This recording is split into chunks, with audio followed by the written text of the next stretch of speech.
विद्यार्थियों, जैसा कि हम हमारी चर्चा जारी थी कि मगध साम्राज्य के उत्कर्ष में हर्यक वंश का योगदान रहा और हर्यक वंश के अंदर जो महान प्रतापी शासक हुए, उन शासकों के द्वारा किस तरीके से मगध साम्राज्य की सीमाओं का विस्तार किया गया। हर्यक वंश के संस्थापक बिंबिसार ने अपने राज्यों के साथ वैवाहिक और मैत्रीपूर्ण संबंध स्थापित करके न केवल मगध साम्राज्य की सीमाओं को सुरक्षित किया, बल्कि उसको विस्तारित करने में भी अपना अहम योगदान दिया। बिंबिसार, जिसके संबंध में कहा जाता है कि उसने 52 वर्ष तक शासन किया और 52 वर्ष के शासन करने के बाद उसकी मृत्यु के उपरांत उसकी मृत्यु के संबंध में, जैसा कि बौद्ध साहित्य और जैन साहित्यों में अलग अलग वर्णन हमें मिलते हैं, कहा जाता है कि लंबी अवधि तक राज सिंहासन पर आरूढ़ होने के कारण अजातशत्रु अपने पिता को सत्ता से हटाना चाहता था, इसलिए उसने कारागृह के अंदर उसे कैद करके डाल दिया।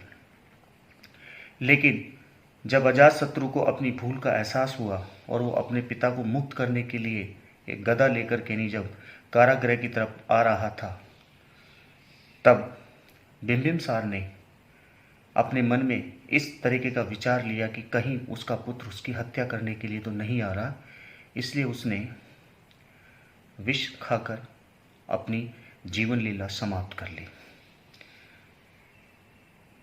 बिंबिसार की मृत्यु के बाद अजातशत्रु जब मगध के सिंहासन पर बैठा तो उसका उसके पड़ोसी राज्यों के साथ में कुछ तनावपूर्ण संबंध रहे। जैसा कि कहा जाता है कि कौशल ग्राम, जो कि बिंबिसार को दहेज में दिया गया था, उसे वापस ले लिया गया था।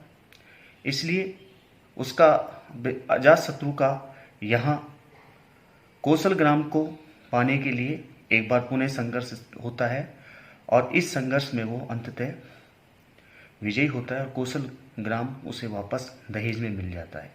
उसका विवाह वजीरा के साथ में हो जाता है। इसी प्रकार से उसने जिस प्रकार की आक्रामक नीति यहाँ अन्य राज्यों के विरुद्ध अपनाई, इसका आज हम अध्ययन करेंगे और ये जानने का प्रयास करेंगे कि उसने लिच्छवी, जो कि उस समय का प्रमुख गणराज्य था, उस गणराज्य के अंदर उसने फूट डाल करके किस प्रकार से मगध साम्राज्य का उसको अभिन्न अंग बनाया। बिंबिसार का पुत्र अजातशत्रु बड़ा उत्कृष्ट साम्राज्यवादी था, जैसा कि उल्लेखित है। डॉक्टर हेमचंद राय चौधरी के शब्दों में, कुणिक अजातशत्रु ने चाहे जिस ढंग से सिंहासन प्राप्त किया हो, किंतु वो बड़ा ही सशक्त शासक सिद्ध हुआ। अजातशत्रु ने अपने पिता की नीति का ही पालन किया, यद्यपि पिता से उसके संबंध कभी भी अच्छे नहीं रहे। ये चर्चा हम कर चुके हैं। हम ये जानने का प्रयास करेंगे कि कौशल से उसका युद्ध के जो कारण थे वो कौन कौन से निहित थे। बिंबिसार की मृत्यु के बाद में पति के वियोग के दुख से उसकी पत्नी कौशला देवी, राजा प्रसन्नजीत की बहन की मृत्यु हो गई। प्रसन्नजीत ने मगध के हुए इस घटनाक्रम से बड़ा क्रुद्ध हुआ और उसने कौशला देवी को विवाह के समय दहेज में दिए गए काशी क्षेत्र पर पुनः अधिकार कर लिया। इस प्रकार से मगध और कौशल से संघर्ष छिड़ गया और एक लंबे समय तक यह संघर्ष चला। इस संघर्ष के दौरान अनेक लड़ाइयाँ लड़ी गई और दोनों पक्षों में कई बार जय और पराजय हुई।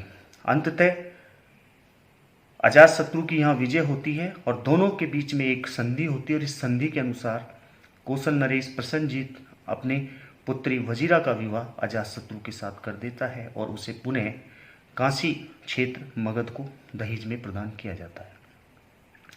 कौशल से युद्ध के बाद में हम बात करेंगे वज्जी संघ पर अजातशत्रु ने किस प्रकार से विजय प्राप्त की। अजातशत्रु के जीवन काल की सबसे महत्वपूर्ण घटना वज्जी संघ पर उसकी विजय थी, जो बड़े जबरदस्त कूटनीतिक चातुर्य एवं दीर्घकालीन युद्ध के पश्चात हासिल हुई।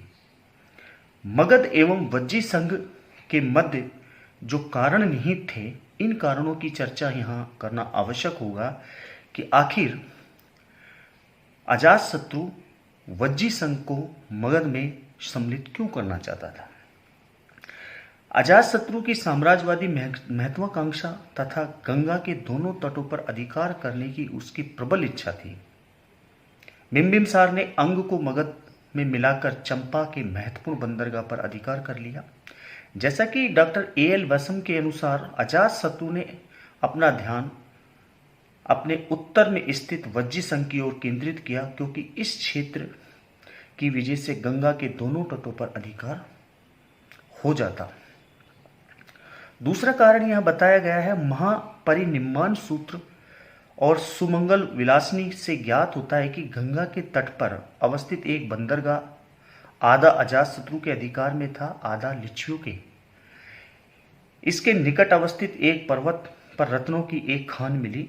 इस खान से मिलने वाली वस्तुओं को लिच्छवी गणराज एवं मगध के मध्य समानुपातिक रूप से विभाजित करने का निर्णय लिया गया था, लेकिन लोभी लिच्छवियों ने इस संधि की अवज्ञा करते हुए खान से मिलने वाले सभी रत्न अपने साथ ले गए।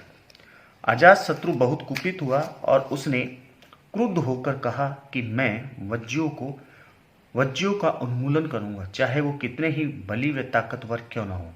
मैं इन वज्जियों को उजाड़ दूंगा, उन्हें नस्ते नाबूद कर दूंगा। तीसरा कारण जो यहाँ बताया गया है वज्जी संघ के बीच में और अजातशत्रु के बीच में जो था, वो था जैन ग्रंथ निर्मला सूत्र के अनुसार बिंबिसार ने अपनी लिच्छवी पत्नी से उत्पन्न पुत्र हल और बहल को अपना प्रसिद्ध हाथी सेयण या सेचनक तथा 18 लड़ियों का हीरे का एक हार उपहार में दिया था। अजातशत्रु के राजा बनने के बाद उसकी पत्नी पद्मावती ने सेयन यानी कि जो हाथी था और उक्त हीरो के हार को स्वयं प्राप्त करने की अभिलाषा व्यक्त की। अजातशत्रु ने अपने छोटे भाइयों हल और बैल से सेयन व हीरो का हार वापस देने को कहा, लेकिन ये दोनों अजातशत्रु की अवज्ञा करते हुए अपने नाना लिच्छवियों के प्रधान राजा चेटक के पास चले गए। अजातशत्रु ने चेटक से अपने दोनों भाइयों को और हाथी व हार सहित वापस भेजने का अनुरोध किया। चेटक द्वारा अजातशत्रु की इन मांगों को अस्वीकार कर दिया। अजातशत्रु ने वैशाली पर आक्रमण कर दिया। वज्जी संघ अपनी एकता एवं युद्ध कौशल के कारण बहुत शक्तिशाली था। अजातशत्रु को इस बात का आभास था कि मात्र सैनिक कारण द्वारा वज्जी संघ को पराभव संभव नहीं है। अतः उसने वज्जी संघ पर आक्रमण करने से पूर्व उसे आंतरिक रूप से दुर्बल करने की योजना बनाई। जैसा कि बुद्ध सहित महापरिनिम्बाण सूत्र के अनुसार जो उल्लेख है कि वज्जी संघ के विरुद्ध युद्ध छेड़ने से पूर्व अजातशत्रु ने अपने महामात्य ब्राह्मण वश्यकार को महात्मा बुद्ध के पास भेजा कि वह उनसे इस बारे में परामर्श ले। महात्मा बुद्ध ने सीधे उत्तर तो नहीं दिया, लेकिन उन्होंने वज्जी लोगों के संबंध में जो एक बात कही उस बात को वश्यकार ने सुना। महात्मा बुद्ध ने कहा कि जब तक वज्जी लोग 7 नियमों का पालन करते रहेंगे तब तक उन्हें हरा पाना संभव नहीं। ये 7 नियम जो थे वो इस प्रकार से थे। वज्जी संघ द्वारा निश्चित समय पर सभी सदस्यों की उपस्थिति से युक्त सम्मेलन, नीति संबंधी एक तत्व, श्रेष्ठ प्राचीन परंपराओं का अनवरत पालन, वृद्धों का आदर, चैत्य पूजा, अरहंतों का आदर, स्त्रियों का सम्मान आदि जो ये 7 नियम थे, यदि इन 7 नियमों का वज्जी लोग सदैव पालन करते रहेंगे तो वो अजयी रहेंगे। महात्मा बुद्ध के उपयुक्त कथन से अजातशत्रु को यह दृष्टिबोध हुआ कि वज्जी संघ की आंतरिक एकता को भंग किए बिना उसे परास्त करना संभव नहीं है। अतः उसने इस हेतु अपने मंत्री वश्यकार के सहयोग से वज्जी संघ में फूट डालकर उसे अंदर से कमजोर करने की योजना बनाई। और इस योजना के अंतर्गत अजातशत्रु ने अपने मंत्री वश्यकार से एक छद्म विवाद, एक नाटक किया और वश्यकार को अपने राज्य से निकाल दिया। मगध से निष्कासित वश्यकार ने पूर्व निश्चित योजना के अनुसार वैशाली में पनाह ली। लिच्छवी लोग भुलावे में आ गए और उन्होंने वश्यकार को अपना मित्र समझकर उसे उच्च पद पर आसीन कर दिया। उसने लिच्छवियों का विश्वास इस कदर जीत लिया कि उसे परिसंघ का मुख्य न्यायाधीश बना दिया गया। अपने पद का लाभ लेते हुए वश्यकार ने लिच्छवियों में आपसी संदेह, विश्वास, अविश्वास एवं फूट के बीज बो दिए। वश्यकार को इस कार्य को करने में 3 वर्ष लग गए। इस बीच उसने लिच्छवियों के बहुत से महत्वपूर्ण अंतरंग भेद भी जान लिए। इस दौरान अजात शत्रु मगध में वज्जियों के खिलाफ उपयुक्त समय पर सैनिक अभियान छेड़ने के लिए आवश्यक तैयारी में जुट गया। मगध की राजधानी राजगृह गंगा के दक्षिण की और काफी हटकर थी तथा वैशाली से इतनी ही दूरी पर थी। वहां से युद्ध कार्यों का द्रुत गति से प्रभावी संचालन नहीं हो सकता था। अतः अजातशत्रु ने गंगा के निकट पाटली ग्राम में एक नए दुर्ग का निर्माण कराया। इस पाटली ग्राम में कालांतर में राजधानी पाटलिपुत्र की स्थापना हुई, जिसे आधुनिक पटना कहा जाता है। अपनी कूटनीति एवं सैनिक तैयारी से पूर्ण आश्वस्त होने के बाद अजातशत्रु ने वज्जी संघ पर आक्रमण कर दिया। जैन ग्रंथों के अनुसार वज्जियों ने अजातशत्रु का सामना करने के लिए अन्य समकालीन राज्यों से मिलकर एक संयुक्त मोर्चे का गठन किया था। जैसा कि भगवती सूत्र में बताया गया है कि अजातशत्रु ने 9 लिच्छवियों, 9 मल्लों तथा काशी कौशल के 18 गणराज्यों के संघ को परास्त किया था। इस प्रकार इस संघ का गठन गणराज्यों को पराजित करने इस प्रकार के संघ का गठन वस्तुतः मगध के प्रभाव के विरोध में चल रहे आंदोलन का प्रतीक था।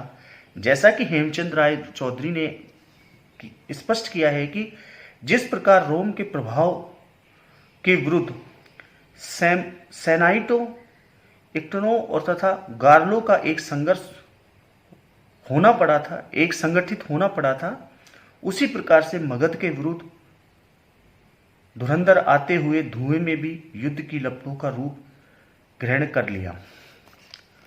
अजातशत्रु ने इस बड़ी